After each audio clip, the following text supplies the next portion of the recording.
जय गुरु जी, शुक्राना गुरु जी। जय गुरु जी संगत जी। आइए संगत जी, आज हम जानेंगे कि कैसे हमारे गुरु जी महाराज हर एक संगत को ब्लेस करते हैं, उनको बड़ी से बड़ी मुश्किलों से भी चुटकियों में निकाल देते हैं। कैसे गुरु जी एक जगह पर होते हुए भी दूसरी जगह पर, दूसरी जगह से तीसरी जगह पर, हर एक जगह पर अपनी हर एक संगत को ब्लेस करते हैं। जय गुरु जी, शुक्राना गुरु जी। आगे बढ़ने से पहले आप अपने चैनल गुरु जी सत्संग वर्ल्ड को सब्सक्राइब कर लीजिए, ताकि आपको ऐसे वीडियोस, ऐसे चमत्कार, ऐसे गुरु जी के सत्संग रोज रोज सुनने को मिले। अपने दोस्तों के साथ, अपने गुरु परिवार के साथ इन सत्संग को शेयर कीजिए, ताकि वो भी जल्द से जल्द हमारे गुरु जी महाराज से जुड़ सके, उनका प्यार ले सके, उनकी ब्लेसिंग्स ले सके। जय गुरु जी। और हाँ संगत जी, आप में से कोई भी संगत अपना सत्संग हमारे साथ शेयर करना चाहते हो, गुरु जी का शुक्राना अदा करना चाहते हो, तो नीचे दिए गए ईमेल आईडी या फिर व्हाट्सएप नंबर पर आप हमें मैसेज कर सकते हैं। आपके सत्संग भी बहुत जल्द ही शेयर किए जाएंगे। जय गुरु जी, शुक्राना गुरु जी। आज का सबसे पहला सत्संग है कमल अंकल का। मुझे पहली बार गुरुजी के दर्शन का अवसर जुलाई 2003 में मिला। मेरा पाँव टूटा हुआ था, जिसकी जल्दी ही सर्जरी होने वाली थी। ये सर्जरी पहली बार नहीं हो रही थी।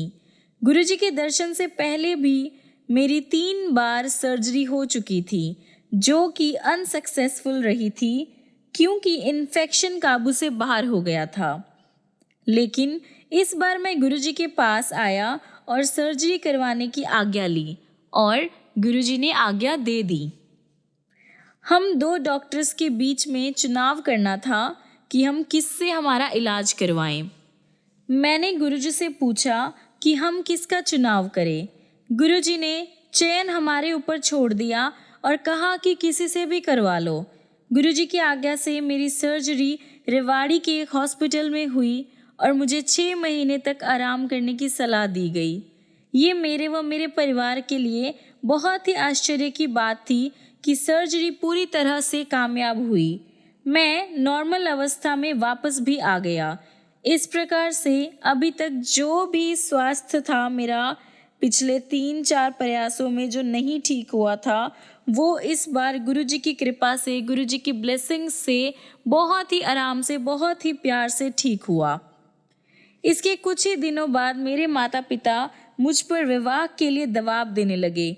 मेरा एक मित्र विनोद, जो गुरुजी की संगत का ही हिस्सा है, उसको ड्रीम में गुरुजी के दर्शन हुए।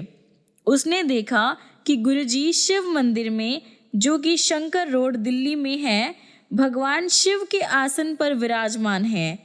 हम दोनों एक ऊंचे स्थान पर बने गुरुजी के आसन के पास जा रहे हैं। जैसे ही हम वहां बैठते हैं, विनोद को गुरुजी के चरण दबाने का मौका मिलता है।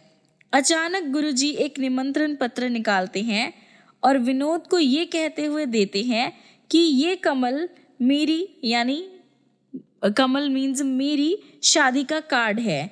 विनोद प्रत्युत्तर देते हुए पूछता है कि उसकी शादी कब होगी। गुरुजी उसको जवाब देते हैं कि जब सही टाइम आएगा वो स्वयं अपना विवाह तय कर लेगा।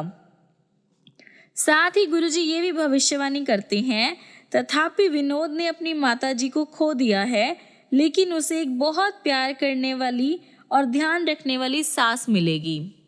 ये सब मंगलवार को घटित हुआ और अगले ही दिन विनोद ने मुझे पूरे ड्रीम के बारे में बताया। जब गुरुवार को हम मंदिर गए, गुरुजी हमें देखकर मुस्कुराए, जो कि उनकी तरफ से दिया गया एक प्रमाण था। अगले ही दिन मेरा परिवार लड़की के परिवार से मिला।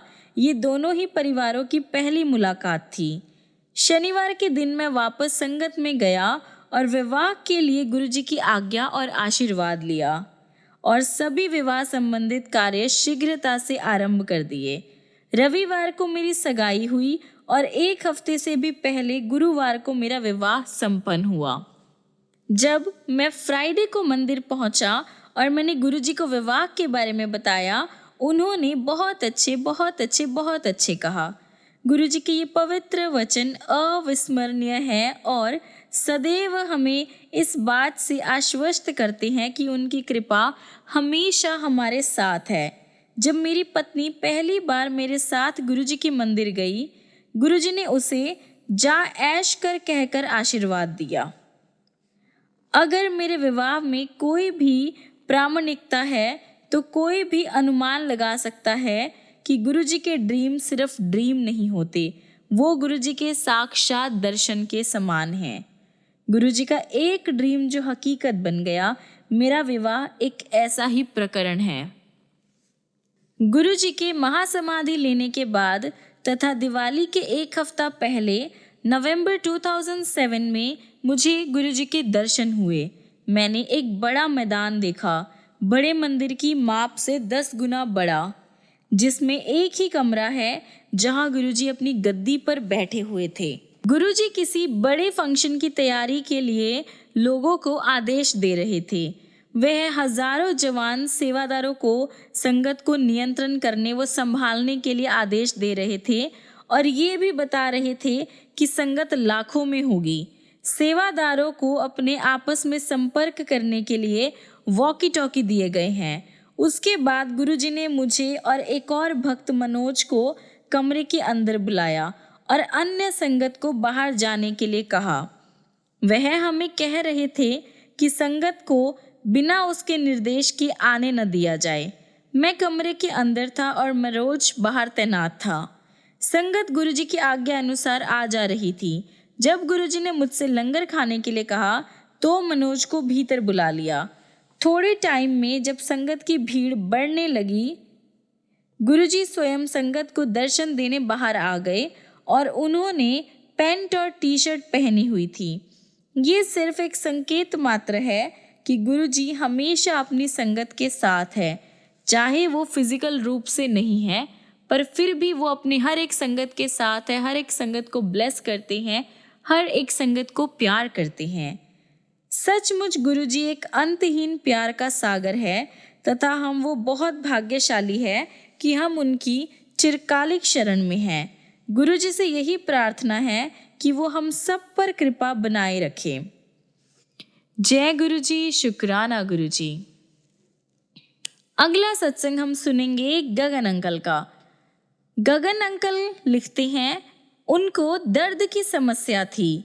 वो जब भी वॉशरूम जाते थे, उनका जो पेट था वो तीव्र तरह से दर्द होता था। डॉक्टर्स ने उसे अल्ट्रासाउंड करवाने को कहा, लेकिन अल्ट्रासाउंड करवाने से पहले उसकी पत्नी उसे उसके माता पिता के साथ बड़े मंदिर दर्शन के लिए ले गई।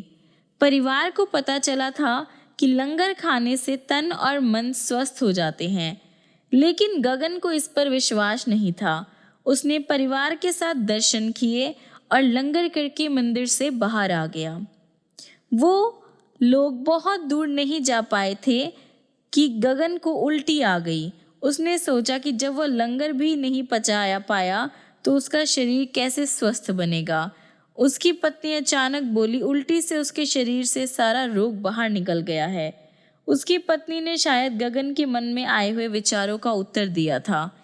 घर वापस आकर जब गगन वॉशरूम गया तो उसने एक्सपीरियंस किया कि अब उसे बिल्कुल भी दर्द नहीं हुआ था।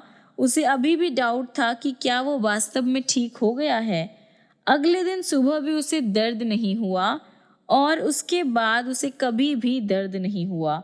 गगन को अब विश्वास हो गया कि ये सब गुरुजी के लंगर प्रसाद का ही चमत्कार है। संगत जी, देखिए कैसे गुरुजी अपने लंगर से ही संगत को ब्लेस कर देते हैं, अपने लंगर प्रसाद से ही अपनी संगत का इलाज कर देते हैं। इतने प्यारे हैं हमारे गुरुजी महाराज कि हमें उनको कुछ भी बताने की ज़रूरत नहीं है, वो अपने आप ही हमारा सब कुछ कर देते हैं। संगत जी, ये मेरा कुछ छोटा सा सत्संग था। अब मैं अपने सत्संग को यहीं पर विराम करता हूँ और गुरुजी का शुक्राना अदा करता हूँ। जय गुरुजी, शुक्राना गुरुजी। आइए संगत जी, अब हम अगला सत्संग सुनेंगे प्राची आंटी का। आंटी जी लिखती है, एक समय था जब मंदिर, तीर्थ स्थल, मूर्ति पूजा, रीति रिवाज और ज्योतिष, शुभ अशुभ लक्षण आदि ये सारी बातें हमें बहुत ही महत्वपूर्ण लगती थी, लेकिन गुरुजी से मिलने के बाद ये सब अर्थहीन हो गया। अपने अनुभवों का वर्णन करने से पहले मैं सबको बताना चाहती हूँ कि गुरुजी के यहाँ होने से हम सब कितने अनुग्रहित हैं। गुरुजी कोई जादूगर, पुरोहित या स्वामी नहीं है। वे तो साक्षात परमेश्वर है जो हमारे बीच में ही बैठकर हमारे जीवन को सरल और मधुर बना रहे हैं। मेरे अनुभव इसी विश्वास और आस्था को सुदृढ़ कर रहे हैं। भक्त के रूप में उनसे मिलने के पहले दिन ही गुरुजी में मेरी श्रद्धा जागृत हो गई। उनके आशीर्वाद से ही नवंबर 2000 में मेरा विवाह हुआ। इसके कुछ दिन बाद ही गुरुजी मुझसे कहने लगे कि वे मुझे पुत्र देंगे। गुरुजी की इस पुनरोक्ति एक मुंडा ले ले, पर मेरी पति और मैंने कभी ज़्यादा ध्यान नहीं दिया। लेकिन नवंबर 2000 से जुलाई 2003 तक वो यही दोहराते रहे।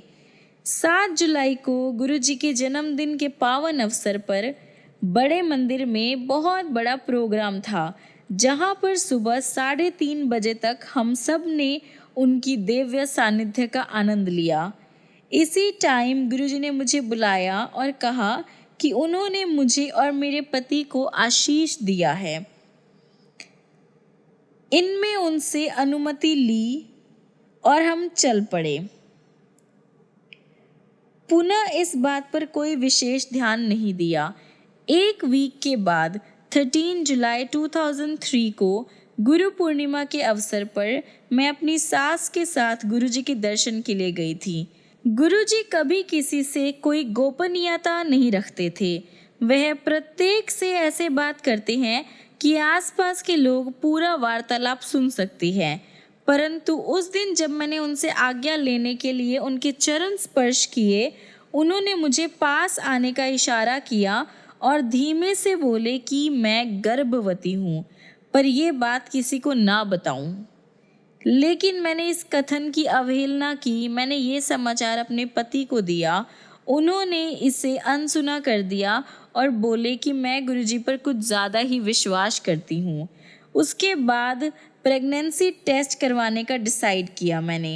1 अगस्त को मेरे प्रेग्नेंट होने का परिणाम आया और गुरुजी की बात बिल्कुल सही प्रूफ हुई। विचारणीय है कि मनुष्य होने के कारण हम अपना संयम खो बैठते हैं और स्वयं अपनी नज़रों में गिर जाते हैं। गुरुजी से कुछ आशा कर तुरंत उसकी पूर्ति होने की आकांक्षा करते हैं, परंतु मेरी स्थिति देखिए। 3 लंबे वर्षों तक गुरुजी मुझे संतान सुख का आशीष दोहराते रहे। इस बीच एक बार भी मैंने ये सवाल नहीं किया, न ही ये बात कभी मन में उभरी कि इतने लंबे अंतराल तक उनकी पुनरोक्ति के बावजूद ये क्यों नहीं हो रहा है। हम केवल रुकावट देख सकते हैं, गुरुजी तो उस रुकावट का समाधान निकालते हैं। वह जानते हैं कि फल प्राप्ति के लिए कब उचित टाइम है और कैसे उसे पूर्ण किया जाए। किसी भी पुरोहित, सन्यासी या जादूगर में जीवन दान देने की क्षमता नहीं है, क्योंकि गुरुजी ने यही किया। विश्वास कीजिए कि मुझे पुत्र ही उत्पन्न हुआ। एंड में मैं यही कहूँगी कि मुझ में और मेरे पति में डॉक्टर्स के बिना संतानोत्पत्ति का जो चांस था वो पॉसिबल नहीं था, लेकिन गुरुजी ने ये बिल्कुल नॉर्मली कर दिया, बिल्कुल आराम से कर दिया और मैं प्रेग्नेंट भी हुई और मैंने एक बहुत ही हेल्दी, स्वस्थ और बहुत ही प्यारे बेटे को जन्म दिया। प्रत्येक भक्त को 100% आस्था के साथ शब्द का मात्र एक शब्द था, पंक्ति कई दिन, सप्ताह, मास या वर्षों तक एक ही कारण के लिए दोहराना पड़ सकता है। बार बार बंद द्वार पर दस्तक देनी पड़ सकती है, जिससे वो कभी तो खुले और वो खुलता अवश्य है। संगत जी, आप गुरुजी पर विश्वास कीजिए, उनको कंप्लीट सरेंडर कीजिए, फिर देखिए गुरुजी महाराज की ब्लेसिंग्स आप पर कैसे होती है। अब मैं अपना सत्संग यहीं पर विराम करती हूँ और गुरुजी का शुक्राना करती हूँ। जय गुरुजी, शुक्राना गुरुजी। आइए संगत जी, अगला सत्संग है अब चेतना आंटी का। आंटी जी लिखते हैं, अपने गुरु की महानता का वर्णन करने का मुझ में सामर्थ्य नहीं है, क्योंकि एक शब्द मात्र से ही एक दिव्य पावर की उनकी ब्लेसिंग्स को बताना बिल्कुल भी आसान नहीं है। तथापि उनकी आज्ञा से आदर और प्रेम से भरे कुछ शब्दों में उन्होंने अपनी कृपा से हमें कैसे धन्य करा है, ये अनुभव आपके साथ बांट रही हूँ। जीवन के अस्तित्व का मार्ग मोक्ष प्राप्ति की कामना के समान है। जो अपने जीवन की बागडोर अपने गुरु को समर्पित कर देते हैं, उनके लिए सरल हो जाता है। वास्तव में हम मार्गदर्शक न होकर केवल अनुयायी हैं। मेरा जन्म एक जट सिख परिवार में हुआ था। मेरे परिवार में आनंद, सुख, समृद्धि, शिक्षा और अनुशासन किसी का अभाव नहीं था। अपने बचपन से मैं अपने दादा से बहुत प्रभावित रही हूँ, जो हमेशा धर्म और ईश्वर में विश्वास रखते आए हैं। धीरे धीरे एक गुरु की महिमा प्राप्त करने का विचार मेरे मन में घर कर गया। मेरा विवाह भी एक जट सिख परिवार में हुआ। मेरे पति 3 कन्याओं के बाद परिवार में आए थे। इस कारण उन्हें अत्यधिक स्नेह प्राप्त हुआ और उनकी आदतें बिगड़ गई। उनकी सब मांगें पूरी कर दी जाती थी। ड्रिंक उनकी सबसे बड़ी प्रॉब्लम थी, जिसके कारण वो परिवार की उपेक्षा करते थे और स्वयं कोई उत्तरदायित्व उठाने के लिए वो बिल्कुल भी तैयार नहीं थे। हर लड़की का ड्रीम होता है एक सुखी जीवन बिताना, सुखी मैरिड जीवन बिताना। मैं कोई अपवाद नहीं थी। पर जब परिवार का पालक ही नशे में डूबा रहे, किसी के वश में कुछ नहीं रहता। रोज की छोटी मोटी समस्याएं भी अजय लगती है। कंधों पर परिवार का बोझ और मेरी दुखी अवस्था ने शीघ्र ही मेरा जीवन नरक बना दिया। उन्हीं दिनों मेरे दादा घर आए। मेरे अंदर ठहरा हुआ एक तूफान था, एक दुखों का बांध था, वो मानो टूट गया और उन्हें विश्वास हो गया कि मेरी हेल्प होनी चाहिए। मैंने भीगी आंखों से उन्हें बताया कि मुझे पूर्ण गुरु की ज़रूरत है। हम अपने नश्वर शरीर और मन के लगातार प्रयत्नों से भी गुरु के पास नहीं पहुंच सकते, जब तक हम उनके निर्देशित मार्ग पर चलने को तत्पर नहीं हैं। ऐसी अवस्था आने पर गुरु स्वयं हमें अपने समीप बुलाने का सहज मार्ग निकाल लेते हैं। कुछ टाइम के बाद मेरी माँ मुझे गुरुजी के पास ले गई। गुरुजी के यहाँ पहुँचते ही मुझे गुलाब पुष्पों की सुगंध आई। उन्हें देखकर मेरी आंखों में पानी भर गया। अगले कुछ घंटे जब तक मैं वहाँ पर बैठी रही, मेरी आंखों से निरंतर आंसू निकलते रहे। उस पहले दर्शन के बाद जब भी मेरी गुरुजी से भेंट होती थी, मैं अपनी भावनाओं पर कंट्रोल नहीं रख पाती थी। हर दर्शन के टाइम मुझे शांति की प्राप्ति होती थी, पर क्यों ये मेरी तुच्छ बुद्धि की समझ में कभी नहीं आया। पॉसिबली मेरे आंसू मेरी अंतरात्मा को स्वच्छ कर रहे थे। इस बीच मेरे पति ने और अधिक ड्रिंक करना शुरू कर दिया। वह अपने उत्तरदायित्व को बिल्कुल भूलकर पैसे जल की तरह बहाने लगे। मैंने उनको गुरुजी के बारे में बताकर उनके पास चलने को कहा, पर उन्होंने मेरा मजाक करते हुए कहा कि ऐसे गुरु तो सैकड़ों मिल जाते हैं और मुझे रूढ़िवादी की उपाधि से विभूषित कर दिया। साथ ही मेरा गुरुजी के दर्शन करने का भी अनुमोदन नहीं किया। नवंबर 1999 के आसपास उनका संयुक्त राष्ट्र की ओर से लेबनान स्थानांतर हो गया। वहाँ पर उनकी नशे की आदत बढ़कर और ज़्यादा हो गई और उसी टाइम उनको जो था वो लिवर सिरोसिस हो गया। मेरे ऊपर तो दुखों का पहाड़ टूट पड़ा। डॉक्टर्स के अकॉर्डिंग उनके लिवर ने काम करना बंद कर दिया था और उन्होंने बताया कि अगले 2 सालों में उन्हें दूसरे लिवर की ज़रूरत पड़ेगी। इतने कम टाइम में किसी दाता को ढूंढना असंभव था। ऐसा दानी मिलने पर भी उसका व्यय अत्यधिक होता और सर्जरी का परिणाम भी सफल होने की संभावना बहुत कम थी, यानी जो सक्सेस रेट होते हैं वो बहुत कम थे। डॉक्टर्स ने उन्हें कह दिया कि मद्य की एक बूंद भी, यानी ड्रिंक की, अल्कोहल की एक बूंद भी उनके लिए घातक सिद्ध हो सकती है। इस बीच मेरे अभिभावक गुरुजी के पास जाकर उनके स्वास्थ्य लाभ की कामना करते रहे। डॉक्टर्स से छुट्टी प्राप्त कर हम दिल्ली वापस आए। मेरे जिद करने पर वह गुरुजी के पास आए, पर एक कोने में बैठकर ये शिकायत करते रहे कि कितनी थकान है और मैंने ही आने की जिद करी थी। उस दिन जब मैं गुरुजी के पास पहुंची तो मैं आवेश में कुछ बोल नहीं पाई। मेरी माँ और मैंने गुरुजी से उनको बचाने की विनती करी। गुरुजी ने उत्तर दिया कि वो तो नास्तिक है, वे उसकी सहायता कैसे कर सकते हैं। उसके बाद मैं गुरुजी के पास अकेली हो जाती रही, क्योंकि मेरे पति तो साथ आने के लिए मान ही नहीं रहे थे। एक रात गुरुजी के यहाँ से वापस आने पर मैं गहरी नींद में सो रही थी, जब अचानक जोर से मेरे कमरे में हवा का झोंका आया। डर के कारण मैं बिस्तरे पर उठकर बैठ गई और आंखें बंद कर अपनी प्रार्थना करने लगी। मुझे अंधेरे को चीरते हुए श्वेत प्रकाश का आभास हुआ जो मेरे मस्तक तक आ रहा था। उस श्वेत प्रकाश के मध्य में गुरुजी की आकृति थी। उन्होंने कहा कि अब वो मेरे पति को ठीक करेंगे। अगले 15 से 20 मिनट तक सर्जरी रूम की तरह स्मेल आती रही। उसके बाद जब सब साफ हो गया तो गुरुजी ने कहा कि उन्होंने मेरे पति को ठीक कर दिया है। उसके बाद मैं सो गई। उस दिन को बीते हुए 6 साल हो गए, लेकिन मेरे पति ने अपने नशे की आदत बनाए रखी। मेरे परिवार गण और मैं विस्मित है कि डॉक्टर्स के कहने के अनुसार उनका जो हेल्थ था वो बिल्कुल भी ठीक नहीं था, और ये अब गुरुजी की सर्जरी के बाद ये बिल्कुल ऑपोजिट हुआ। गुरुजी ने कैसे उनकी दिन रात देखभाल करी है। मेरे पति भी गुरुजी द्वारा दिए गए जीवन दान के लिए उतने ही आभारी है।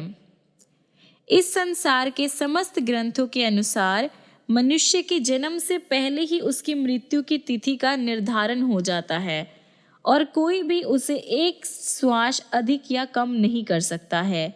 लेकिन उसके कर्मों को समाप्त करने का सामर्थ्य सिर्फ और सिर्फ एक गुरु के पास है। गुरु जी ही इस ब्रह्मांड के संचालक है। वह सर्वश्रेष्ठ है, जिन्होंने मेरे जीवन की कथा को फिर से लिखा है। मैं और मेरे परिवार वालों ने अनगिनत बार गुरुजी से सहायता की पुकार लगाई है और ये अनुभव किया है कि अचानक ही सब कुछ ठीक हो गया, जैसे किसी ने कोई जादू की छड़ी घुमा दी हो। एक बार मुझे गुरुजी के पास अपनी आधा दर्जन से अधिक सहेलियों को ले जाने का सौभाग्य मिला। उनसे मैं गुरुजी के गुणों का वर्णन करती आई थी। अपनी संकीर्ण विचारधारा के अनुसार मैंने उनसे गुरुजी से कुछ भी नहीं मांगने का निवेदन किया, यद्यपि ये मेरे आचरण के प्रतिकूल था। गुरुजी के चरण स्पर्श करते समय उन्होंने मेरे मन के भाव पढ़ते हुए बताया कि उन सब ने उनसे कुछ न कुछ विनती करी थी। उन्होंने सबकी मनोकामना पूर्ण कर दी थी। उनके पास से कोई भी खाली हाथ नहीं लौटता है। व्यापारी को समृद्धि, रोगी को स्वास्थ्य लाभ, विद्यार्थियों को विद्या आदि कुछ भी हो, मतलब जिसको जो चाहिए वो गुरुजी के पास से लेकर ही लौटता है। कुछ को उनके आशीष का आभास हो जाता है और कुछ जो है अनजान रहते हैं। उनके स्नेह की कोई सीमा नहीं है। आस्तिक या नास्तिक सबको उनकी दया की प्राप्ति होती है। हमारे गुरुजी महाराज इतने प्यारे हैं कि वो सबको ब्लेस करते हैं, चाहे कोई आस्तिक आया है, चाहे कोई नास्तिक आया है, चाहे कोई गुरुजी को मानता है नहीं मानता है। इन सब बातों को अगर छोड़ दिया जाए फिर भी हमारे गुरुजी महाराज सबको ब्लेस करते हैं, सबको प्यार करते हैं। उनकी कोई भी मांग नहीं है, वे कोई आश्वासन नहीं लेते, पर उनकी दिव्य अभिभूति धीरे धीरे आपको परिवर्तित कर देती है। उनकी जो ब्लेसिंग्स होती हैं, उनका जो प्यार होता है वो हमें बदल देता है, हमारे नेचर को बदल देता है, हमारे अंदर के ईगो को ख़त्म कर देता है। हर दिन याचक अपने दुख लेकर उनके दर्शन के लिए आते हैं और उनकी कृपा उन पर मेघों से ढके हुए नम आकाश को चीरकर चमकते हुए सूर्य की भांति बरसता है। संगत जी, गुरुजी के पास जो भी आता है ढेर सारी खुशियाँ, ढेर सारा प्यार, ढेर सारी ब्लेसिंग्स और हर एक प्रॉब्लम का सल्यूशन लेकर ही जाता है। हमारे गुरुजी महाराज जो है ना संगत जी, वो शिव है, महाशिव है। उनकी जो ब्लेसिंग्स है वो अपरंपार है, उनका कोई पार नहीं लगा पाया आज तक संगत जी। संगत जी, हमारे गुरुजी महाराज तो वो हैं जो हमारे भाग्य की रेखाओं को मिटाकर हमारे भाग्य को फिर से लिख सकती हैं। He can rewrite our destiny. जैसे हम कहते हैं कि कर्मों का लिखा तो भोगना ही पड़ेगा, संगत जी हमारे गुरुजी कहते हैं कि मैं 90% कर्म तो तुम्हारे काट दूंगा, पर 10% कर्म तो तुम्हें भोगने ही पड़ेंगे। और संगत जी आप देखिए, हम वो 10% कर्म भी नहीं भोग पाते हैं। हमारी इतनी गंदी हालत हो जाती है, इतनी बुरी हालत हो जाती है, हम ऐसा चाहते हैं कि हमसे ये 10% भी गुरुजी ले ले।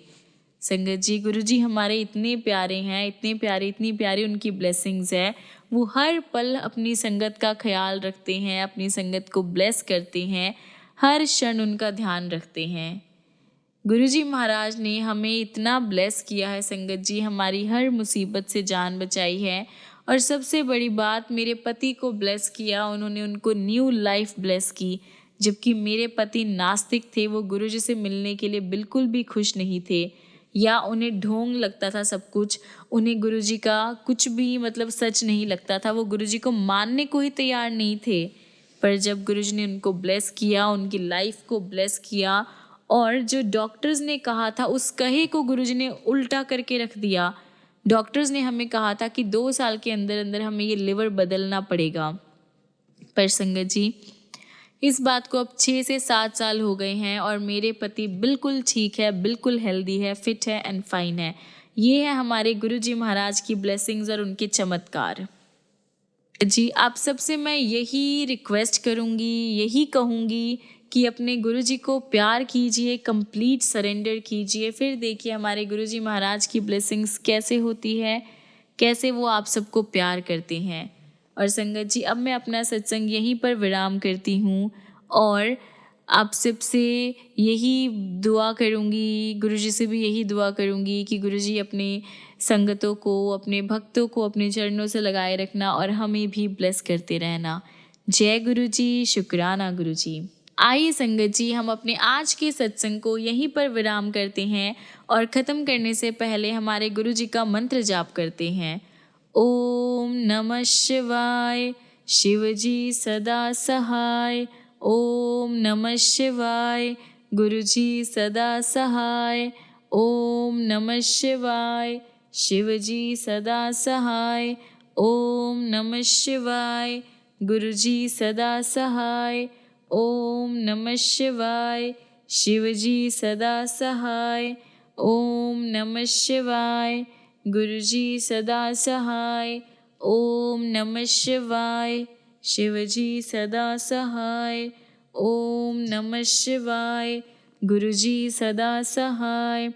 ओम नमः शिवाय, शिवजी सदा सहाय। ओम नमः शिवाय, गुरुजी सदा सहाय। ओम नमः शिवाय, शिवजी सदा सहाय। ओम नमः शिवाय, गुरुजी सदा सहाय। जय गुरुजी, शुक्राना गुरुजी। संगत जी, मिलते हैं अगली वीडियो में अगले ऐसे बहुत सारे प्यारे प्यारे चमत्कार लेकर, प्यारे प्यारे सत्संग लेकर, हमारे गुरुजी महाराज की प्यारी प्यारी ब्लेसिंग्स लेकर। तब तक के लिए गुरुजी आपको ब्लेस करते रहें, ढेर सारा प्यार करें, बहुत सारी खुशियाँ दे, बहुत सारी ब्लेसिंग्स दे। और आप भी संगत जी गुरुजी को दिल से याद कीजिए, दिल से प्यार कीजिए। फिर देखिए आप पे ऊपर कैसे हमारे गुरुजी महाराज की ब्लेसिंग्स होती है। जय गुरुजी, शुक्राना गुरुजी। जय गुरुजी संगत जी।